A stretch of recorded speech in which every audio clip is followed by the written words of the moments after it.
пораката која што ќе упатиме до децата, кои што ќе бидат присутни и професорите, ќе биде исто онаа порака што ангелите на пастирите ја кажа: слава на Бога во висините, на земјата мир, меѓу луѓето добра волја. Затоа што таа порака не беше дека ќе настапи од тогаш мир на земјата и нема веќе ратови да има меѓу луѓето. Тоа беше порака дека Бог веќе ќе се измири со своето создание.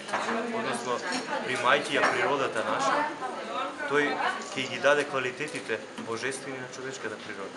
Односно, оној кој ќе посака да биде свет, оној кој што ќе сака да живее како вистинско дете Божјо, ќе може тоа да го направи. Бог ќе му даде сила и енергија или тоа да го оствари. И таа радост, нели, вечер во своите домови ќе треба да ја почувствуваме.